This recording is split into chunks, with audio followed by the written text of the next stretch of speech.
सनितपुर जिल्ला अरायथा नङै साख्रिआवलाफोरा खौरांगिरि मेल खुंदों। सनितपुर जिल्ला सिंनि माखासे फरायसालिफोराव थामथि आरो ब्रैथि थाखोआव साख्रि मावनाय अरायथा नङै साख्रिआवलाफोरा माखासे जेंनाफोरखौ लानानै खौरांगिरि मेल खुंदों। जोबोर खम बेसेन लानानै 20-25 बोसोर साख्रि मावबोनाय साख्रिआवलाफोरनो थिसनथाइ होनो आसाम सोरखारखौ गोबाव समनिफ्रायनो दाबि खालामबोबाय थानाय जादोंमोनब्लाबो सोरखारा बेनि सायाव गोसो होनायखौ नुनो मोनाखै होनना सनितपुर जिल्ला अरायथा नङै साख्रिआवला गौथुमनि लेङाइ आफादगिरि कबिन शर्मा आरो आखान्थि नेहाथारि धर्मेश्वर बर'मोना खौरां बिजोंनि गेजेरजों खुद्रिसारदों। लोगोसेनो खम बेसेन लानानैनो दिनैसिम गोबां साख्रिआवलाफोरा आजिरा मोननाय बैसो जाफैबाय होनना खौरां मेलनि गेजेरजों ओरैबायदि फोरमायो।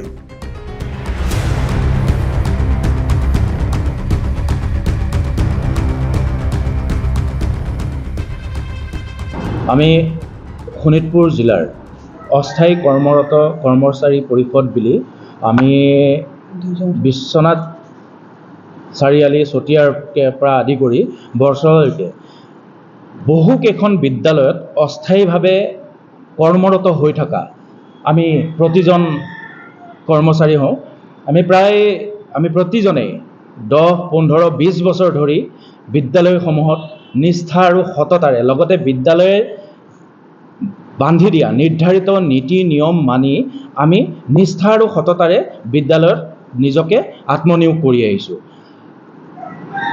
বৰ্তমান সময়ত চৰকাৰে যি পদক্ষেপ হাতত লৈছে নিযুক্তি প্ৰক্ৰিয়া তাকতো আমি একে আষাৰে শলাগ লৈছোঁ আৰু ধন্যবাদ জ্ঞাপন কৰিছোঁ অসমৰ সন্মানীয় মুখ্যমন্ত্ৰী মহোদয়ক।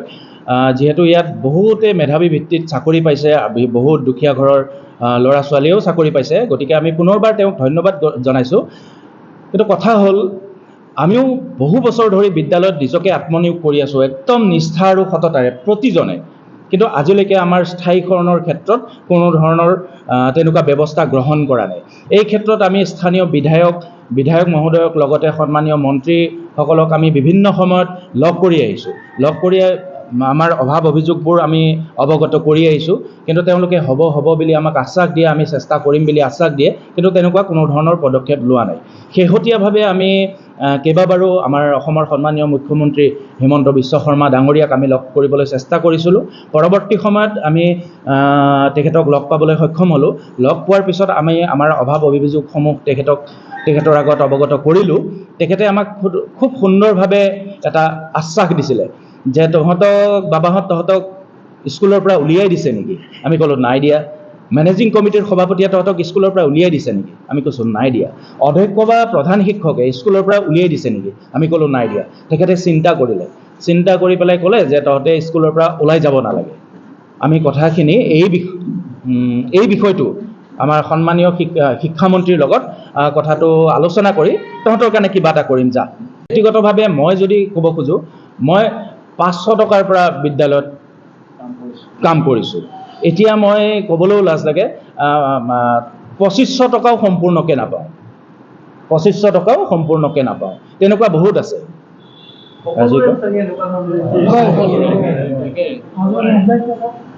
আৰু সকলোতকৈ ডাঙৰ কথাটো হ'ল যে জীৱনৰ আমাৰ এইখিনি মূল্যৱান সময়, এই সময়খিনি দিনটোৰ মূল্যৱান সময়খিনি ৰাতিপুৱা 9টা বাজিৰ পৰা 2টা-3টালৈকে 4টালৈকে আমি বিদ্যালয়ত পাৰ কৰিব লাগে। তাৰ পিছৰ সময়খিনি আমি তেনেকৈ কিবা কাম কৰিবলৈ আমাৰ সময় নজৰেগৈ। গতিকে বিদ্যালয়ত আমি এনেকৈ লাগি আছোঁ, বিদ্যালয়ৰ স্বাৰ্থতে কাম কৰি আছোঁ, নিস্বাৰ্থভাৱে, আমাৰ ব্যক্তিগত কোনো স্বাৰ্থ নাই, আমি কাম কৰি গৈ আছোঁ। আমি পুনৰবাৰ আহ্বান এটাই জনাম যে মুখ্যমন্ত্ৰী মহোদয় আমাৰ পিনে চকু মেলি চাওক, আমাৰ পৰিয়ালকেইটা জীয়া যন্ত্ৰণৰ পৰা উদ্ধাৰ কৰক। ওলাই আহি আমাৰ সীমিত আছিল, তাৰপিছত আমি ভাবিলোঁ, আমাক ছাৰে সুধিছিল যে কিমানজন আছে, আমি প্ৰপাৰ হিচাপটো দিব পৰা নাছিলোঁ। তাৰপিছত আমি কোনেও মুখত সোণৰ চামুচ লৈ জন্মগ্ৰহণ কৰা নাই, আমি একদম নিম্নবিত্ত পৰিয়ালৰ, আমাৰ পৰিয়াল চলিবলৈ খুব টান। তাৰপিছতো দিনটোৰ মূল্যৱান সময়খিনি আমি স্কুলতেই পাৰ কৰোঁ। আমি বেলেগ এটা যে কাম কৰি পেলাই 2-1 টকা ইনকাম কৰি পৰিয়ালটো পোহপাল দিম তেনে আমাৰ ব্যৱস্থা নাই, কিয় কাৰণ আমি বিদ্যালয়তে সময়খিনি পাৰ কৰিবলগীয়া হয়, যাৰ বিনিময়ত আমি উপযুক্ত মাননিও নাপাওঁ। প্ৰত্যেকজনেই তেনেকুৱা। তাৰপিছত আমি নিজৰ পকেটৰ ধন ভাঙি আমি খৰচ কৰি আমি শোণিতপুৰ জিলাৰ বিভিন্ন বিদ্যালয়ত বিদ্যালয়ৰ দুৱাৰে দুৱাৰে গৈছোঁ, আমি খবৰ কৰিছোঁ, তাত অস্থায়ীভাৱে কৰ্মৰত হৈ থকা কোনোবা আছে নেকি? যদি আছে আমাৰ লগত যোগাযোগ কৰিছোঁ, যোগাযোগ কৰি তেওঁলোকৰ লগত যোগাযোগ কৰি আমি পৰ্যায়ক্ৰমে আগবাঢ়িবলৈ আমি চেষ্টা কৰিছোঁ। আৰু এই গোটেই কথাখিনি পুনৰবাৰ আমাৰ মুখ্যমন্ত্ৰী মহোদয়ৰ লগতে শিক্ষামন্ত্ৰী মহোদয় লগতে আমাৰ স্থানীয় বিধায়ক মন্ত্ৰীসকলক অৱগত কৰাৰ বাবে আজি এই পদক্ষেপ গ্ৰহণ কৰা হৈছে। আৰু আমি আশাবাদী আমাৰ মানৱ দৰদী নেতা, আমাৰ সন্মানীয় জনপ্ৰিয় অসমৰ মুখ্যমন্ত্ৰী মহোদয়ে আমাৰ এই কাতৰ অনুৰোধ হাতযোৰ কৰি কাতৰ অনুৰোধ কৰিছোঁ, আমাৰ নিচিনা দুখীয়াসকলৰ নিকিন পৰিয়ালবিলাকক জীয়া যন্ত্ৰণাৰ পৰা উদ্ধাৰ কৰিবলৈ আমাক অনুৰোধ জনাইছোঁ, নহ'লে আমি নিশেষ হৈ যাবলৈ বাধ্য হ'ম। আমাৰ তেখেত 20 বছৰ হ'ল, 20 বছৰ ধৰি লাগি আছে। প্ৰবীণ শৰ্মা 15 বছৰ ধৰি লাগি আছে। মন্টু দাহঁত আছে, তেখেতসকলৰ এতিয়া পৰীক্ষাত বহাও বয়স নাই।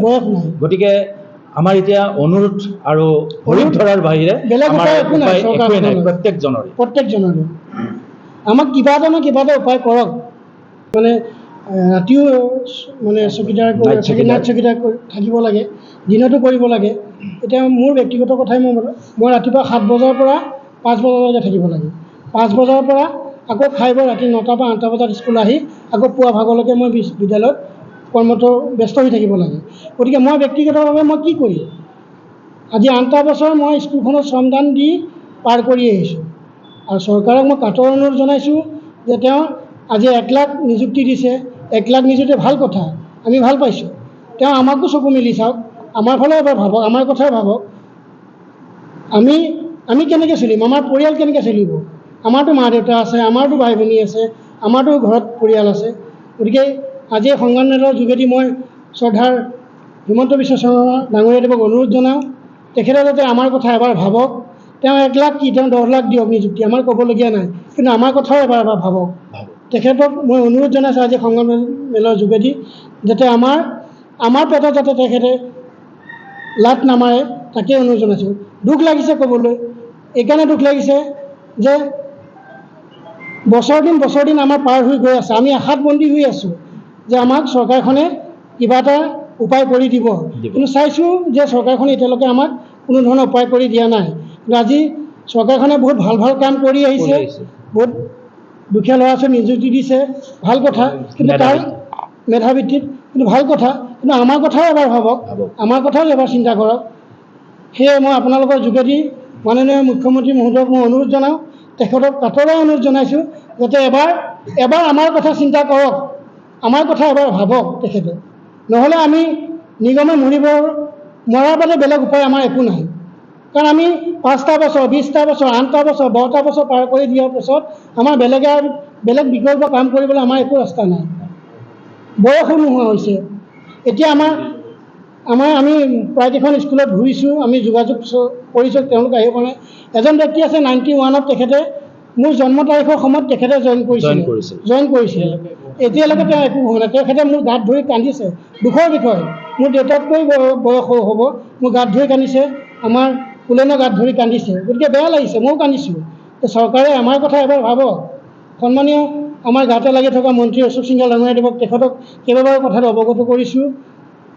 আমি মুখ্যমন্ত্ৰী ডাঙৰীয়াদেৱকো কথাটো অৱগত কৰিছোঁ।